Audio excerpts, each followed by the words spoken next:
Hello बच्चों, क्या हाल चाल? बढ़िया। हम उम्मीद करते हैं स्वस्थ होंगे, मस्त होंगे, तैयारी और आपका बेहतरीन चल रहा होगा।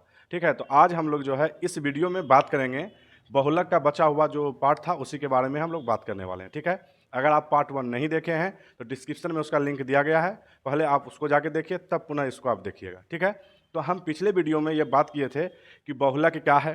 तो हम लोग समझने का प्रयास किए थे कि बहुलक एक प्रकार का क्या है।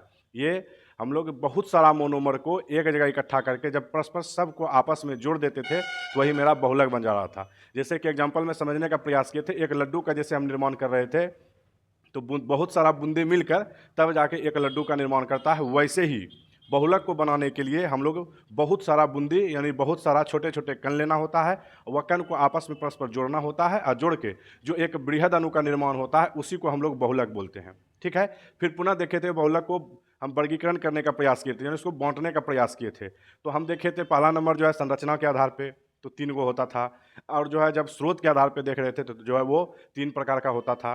एक होता था प्राकृतिक, दूसरा होता था संश्लेषित और तीसरा होता था अर्ध संश्लेषित। तो हम तीनों को समझने का प्रयास किए थे। अगर प्राकृतिक बहुलक का बात किया जाए तो हम लोग बोलते हैं कि जो प्राकृतिक स्रोत से हमको जो भी बहुलक प्राप्त होता है उसी को हम लोग क्या बोलते हैं, प्राकृतिक बहुलक। जैसे एग्जांपल्स में हम लोग देखे थे सेल्यूलोज होता है, स्टार्च होता है, प्रोटीन होता है, ये सब क्या प्राकृतिक बहुलक है। और दूसरा था संश्लेषित। संश्लेषित करने का मतलब है कि जो मानव द्वारा निर्मित होता है, यानी मानव जो है जो जिस बहुलक का निर्माण मानव के द्वारा बनाया गया हो उसी को, यानी जो है आर्टिफिशियल तरीका से होना चाहिए, यानी मानव द्वारा निर्मित होना चाहिए, तो उसी को हम लोग बोलते हैं संश्लेषित बहुलक। मानव कहाँ बनाएगा, तो प्रयोगशाला में।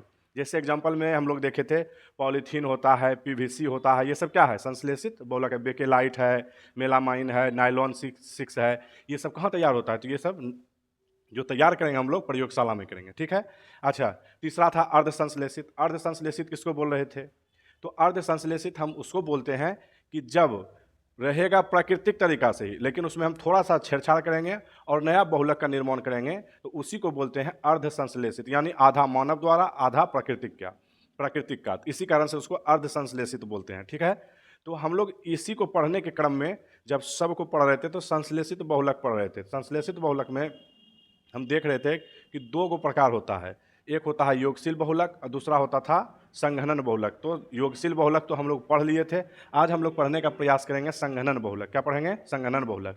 तो संघनन बहुलक क्या होता है कि जब 2 या 2 से अधिक या बहुत सारा जब क्रियाशील मूलक आपस में जुड़कर एक बृहद अणु का निर्माण करता है, एक बृहद अणु का बनाता है या बहुलक बनाता है, तो उसी बहुलक का नाम होता है संघनन बहुलक। क्या होता है, संघनन बहुलक। तो हम यहाँ पे लिखे हुए हैं बोर्ड के ऊपर कि ये बहुलक द्वि या बहुक्रियाशील अणु, बहुक्रियाशील बहुत सारा क्रियाशील होगा यहाँ पे उपस्थित अणु परस्पर संघनित होकर यानी जुड़कर संघनित होकर बृहद अणु या बहुलक बनाते हैं। और वो तो बृहद अणु तो बनाएंगे, बहुलक तो बनाएंगे ही, साथ ही साथ क्या करता है, साथ ही साथ अभिक्रिया के फलस्वरूप एक सरल अणु का निर्माण करता है। और जैसे कि सरल अणु का क्या हो गया, जल हो गया, यानी जैसे ही अभिक्रिया करेगा परस्पर जुड़ने का प्रयास करेगा तो जुड़ने के बाद या तो जल का निर्माण करता है साइड प्रोडक्ट के रूप में, मेन प्रोडक्ट नहीं साइड प्रोडक्ट के रूप में NH3 का निर्माण करेगा, अमोनिया का निर्माण करेगा या हाइड्रोक्लोरिक अम्ल बनाता है। ये सब बना के वो क्या होता है, बाहर कर देता है उसको, और जो मेन प्रोडक्ट होगा हम लोग उसका चर्चा करेंगे। तो हम लोग कुछ एग्जाम्पल्स देखते हैं संघनित बहुलक का, जिसमें कि जो कि बहुत ज़्यादा प्रचलित है नायलॉन 6, इसका नाम आप सुने होंगे। ये परीक्षा के दृष्टिकोण से भी जो है बहुत ज़्यादा इंपॉर्टेंट है, तो इसको थोड़ा समझना होगा कि कैसे हम इसको बनाते हैं।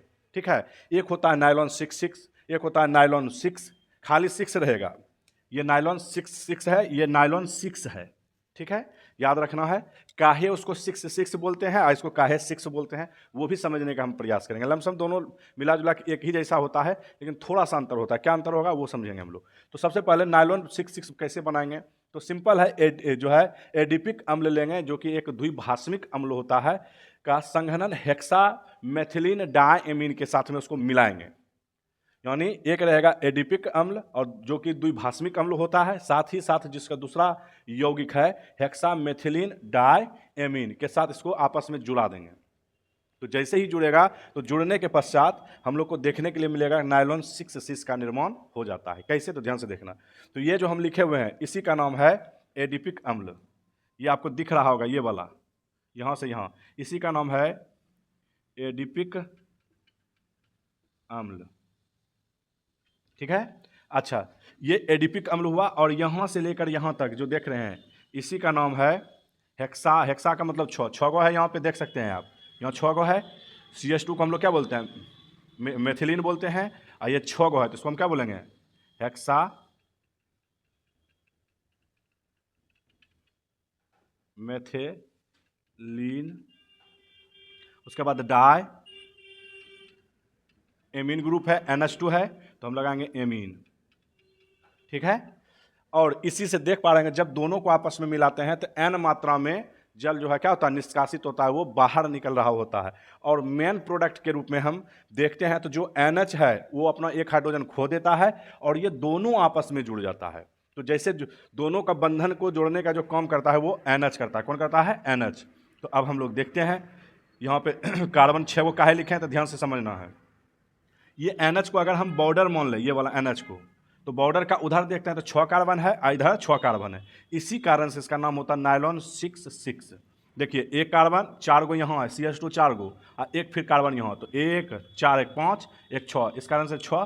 फिर इधर NH का उस पार देखते हैं तो यहाँ पे देख पा रहे हैं CH2 क्या गो, 6 गो, तो 6 कार्बन है, तो इसी कारण से इसका नाम पड़ता है नायलॉन 6। इसका संरचना पूछ देता है कभी कभी एग्जाम में, तो इसको याद रखना है, ठीक ना। और इसका सबसे ज़्यादा इंपॉर्टेंट जो चीज़ होता है वो दे देता है नायलॉन 6 का उपयोग हम लोग किस प्रकार से करते हैं, या इसका उपयोग कहाँ होता है।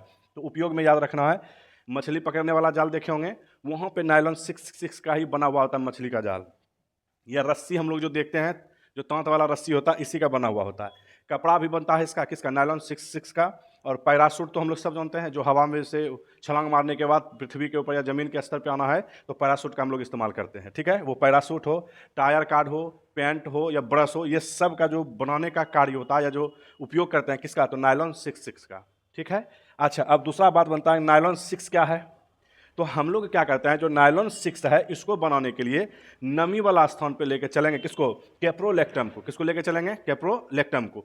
तो जैसे ही नमी वाला स्थान पे ले जाके उसको कैप्रोलेक्टम को गर्म करते हैं, तो गर्म करने के पश्चात हमको देखने के लिए मिलता है कि 6 एमीन हेक्सोनोइक अम्ल का निर्माण करता है। किसका निर्माण करता है, 6 एमिनो हेक्सोनोइक अम्ल का, हेक्सेनोइक अम्ल का निर्माण करता है। यानी NH2 है, CH2 क्या गो, 5 गो, और कार्बोक्सिलिक अम्ल का एक क्रियाशील मूलक है, इसी वजह से नोइक लगाए हैं। ये IUPAC नाम है, क्या है, IUPAC नाम है। तो हम लोग काउंटिंग तो इधर से करेंगे जिधर मेरा क्रियाशील मूलक COOH है। एमीन के तुलना में वो क्या होता है, ज़्यादा वैल्यूबल होता है, कौन, कार्बोक्सिलिक एसिड का क्रियाशील मूलक। तो काउंटिंग हम इधर से करेंगे, जैसे कि हम बिछा देंगे 5 कार्बन बिछा देंगे और उधर से काउंटिंग करना प्रारंभ करेंगे, किधर से, COOH से। तो होगा 6 नंबर से पड़ेगा ये वाला कार्बन। इसी कारण से हम लिखे हैं 6 एमिनो हेक्सेनोइक अम्ल। क्या लिखे हैं, 6 एमिनो हेक्सेनोइक अम्ल। जब इसका हम n मात्रा ले लेते हैं, कितना मात्रा, n मात्रा लेकर जब इसको गर्म करते हैं, तो गर्म करने के पश्चात यही जो है एक एक बंधन दोनों तरफ खुला छोड़ देंगे और n लिख देंगे। तो यही जो हमको यहाँ पे यौगिक देख रहे होंगे आप, इसकी स्क्रीन पे देख पा रहे होंगे, ये वाला यौगिक, इसी का नायलॉन 6 नाम है, ठीक है।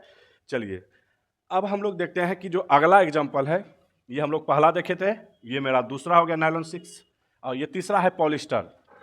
तीसरा है पॉलिस्टर। हम लोग जानते हैं कि जैसे पॉलिस्टर का जब खोज हुआ तो सर्वप्रथम ये इंग्लैंड में खोजा गया। कहाँ खोजा गया, इंग्लैंड में। और जैसे ही इसका खोज होता है तो कपड़ा का उद्योग में बहुत बड़ा क्रांति आ जाता है, बहुत ज़्यादा। यानी कपड़ा सस्ता होना प्रारंभ हो गया पॉलिस्टर का खोज होने के बाद। कैसे हुआ, क्यों हुआ, ये इसके बारे में भी हम अभी बात करने वाले हैं। तो अब बता रहे हैं कि जैसे कि हम टेलीकॉटन का नाम सुने होंगे, तो ये पॉलिस्टर का भी जो है हम लोग क्या करते हैं, सूती वस्त्र के साथ में मिलाकर टेलीकॉटन का निर्माण करते हैं। और टेलीकॉटन का कपड़ा जो होता है वो सस्ता धीरे धीरे यही वजह से हो गया। पॉलिस्टर का निर्माण जैसे ही हुआ वैसे ही कपड़ा का दाम सस्ता हुआ और कपड़ा उद्योग में एक क्रांति आ गया।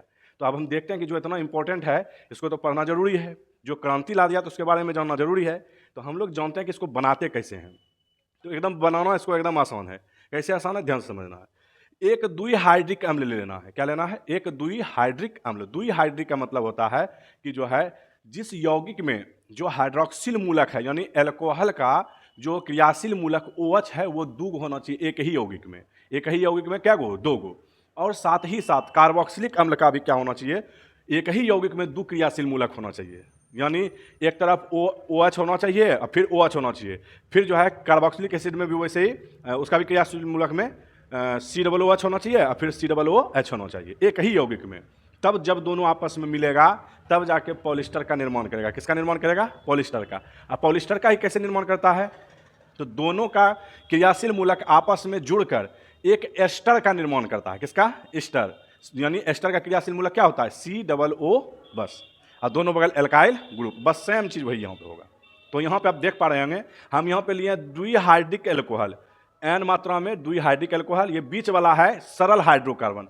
अगर ये जो बड़ी ब्रैकेट में मतलब जो है एक आयताकार घर देख रहे होंगे, इसको बोलते हैं सरल हाइड्रोकार्बन, सरल हाइड्रोकार्बन, ठीक है।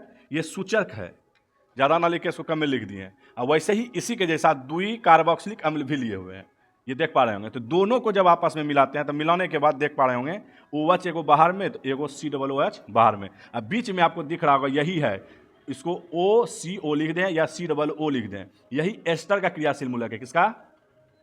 एस्टर का क्रियाशील मूलक है। तो ये जब n मात्रा में परस्पर आपस में जुड़ता है तो पॉली मात्रा में, पॉली का मतलब बहुत सारा में, तो इसी को हम बोल देते हैं पॉली एस्टर है। क्या है? पॉली एस्टर है। इसी कारण से इसका पॉलिस्टर नाम पड़ा, ठीक है। तो अब हम लोग देखते हैं कि इसका उपयोग किस प्रकार से करते हैं पॉलिस्टर का। तो पॉलिस्टर का सबसे ज़्यादा जो इस्तेमाल होता है तो कपड़ा उद्योग में ही होता है मेन रूप से। ऐसे जनरली नाव का जो पतवार होता है, यानी कि पानी को खेपने वाला, वो भी पॉलिस्टर का ही बना हुआ होता है। पतवार होता है ना, नाव को जो आगे बढ़ाता है, जो पानी को काटता है, वो उसी को हम पतवार बोलते हैं। उसका पतवार किसका बना हुआ होगा? पॉलिस्टर का बना हुआ होगा। अच्छा, आग बुझाने वाला देखेंगे जो अग्निशामक वाला जाता है तो उसके पास जो पाइप होता है वो पाइप भी पॉलिस्टर का ही बना हुआ होता है। किसका बना हुआ होता है? पॉलिस्टर का। वस्त्र उद्योग में इस्तेमाल होता है, हम तो खूब बोल रहे हैं इसके बारे में। और नंबर चौथा क्या है इसमें? जो प्राकृतिक रेशा होता है 60-40 का अनुपात, यानी 60% रहता है प्राकृतिक रेशा और 40% हम पॉलिस्टर मिला देते हैं, तो वहाँ पे एक कपड़ा का निर्माण होता है जो कि बहुत ही सस्ती और टिकाऊ कपड़ा का निर्माण होता है, ठीक ना। तो बहुत ज़्यादा इसका इस्तेमाल करते हैं। और इसी का एकदम इम्पोर्टेंट जो है, जब टेरिलीन को, किसको? टेरिलीन और कपास दोनों को आपस में मिलाते हैं, टेरिलीन भी पॉलिस्टर का ही जो है यौगिक है, ठीक है।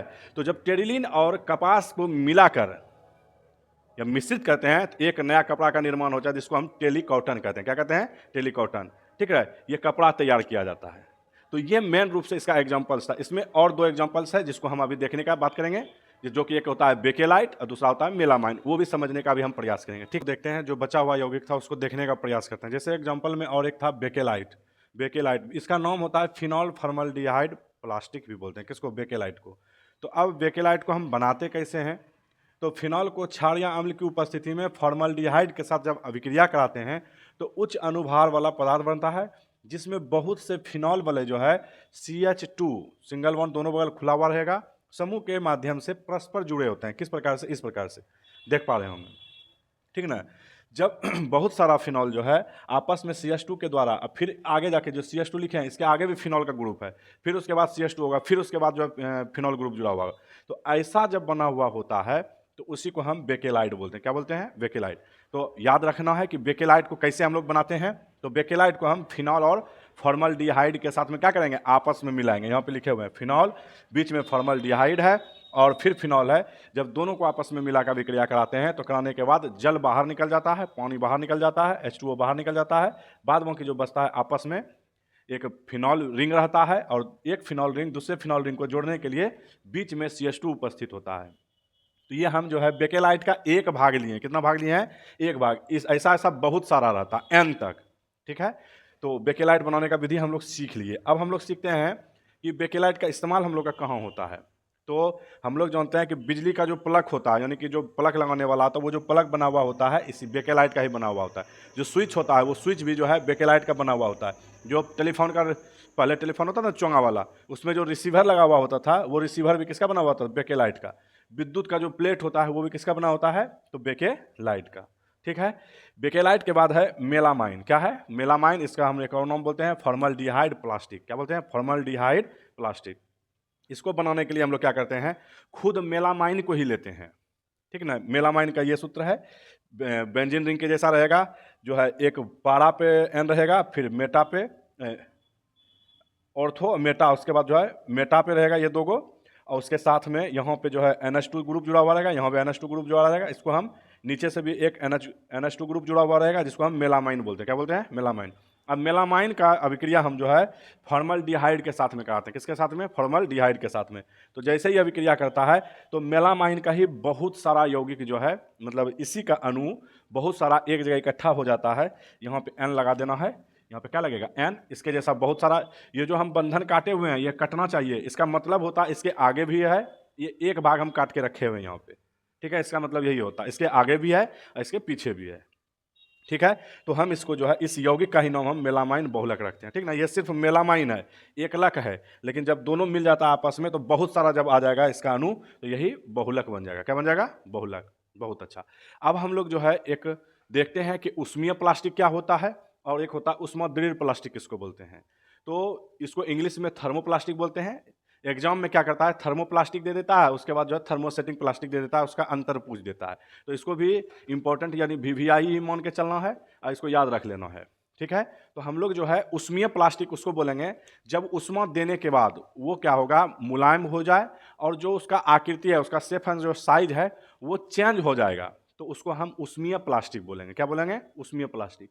जस्ट इसका उल्टा कौन होगा? उष्मादृढ़। उष्मादृढ़ का मतलब होगा उसको उष्मा देते रहो, उसका शेप एंड साइज पे कोई फर्क पड़ने वाला नहीं है, वो जैसा है वैसा ही रहेगा, ठीक ना। जैसे कि आप लोग में से ही कुछ ऐसा जो बच्चा होता है कि उसको कितनों कुछ बोला जाए तो वो माथा पे लिख लिया कि हम नहीं सुधरेंगे तो नहीं सुधरेंगे, कितनों कुछ बोल दिया जाए उसको, ठीक है। वही है उष्मा, मतलब उष्मादृढ़ प्लास्टिक। कितनों इसको उष्मा दे दिया जाए, कितनों इसको जो है गर्म किया जाए, इसमें कोई फर्क पड़ने वाला नहीं है, तो उसको बोलते हैं उष्मा दृढ़, ठीक है। वही लिखे हुए हैं वो प्लास्टिक जो गर्म करने पर सरलता से विकृत हो जाए, यानी विकृत का मतलब उसका जो आकृति होगा जो वो चेंज हो जाए, और इसका आकृति चेंज नहीं होगा, ठीक है। इस और जो उष्मीय प्लास्टिक होता है उसको आसानी से हम मोड़ सकते हैं, लेकिन जो उष्मादृढ़ प्लास्टिक होता है उसको आसानी से हम मोड़ नहीं सकते हैं, ठीक है।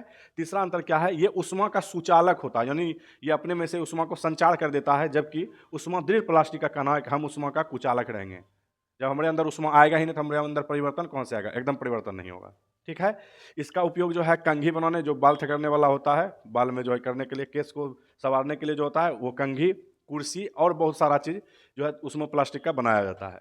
और उष्मादृढ़ में क्या होता है, इसका उपयोग जो है बिजली के स्विच, जो बेकेलाइट का इस्तेमाल कर रहे थे स्विच बनाने के लिए, प्लग बनाने के लिए, वैसे ही इसका इस्तेमाल किया जाता है। बिजली के स्विच, कुकर के हैंडल, कुकर में जो हैंडल लगा हुआ होता है ना प्लास्टिक का, तो वो यही वाला प्लास्टिक है। देखते हैं कितना गर्म होता है लेकिन वो पिघलता नहीं है।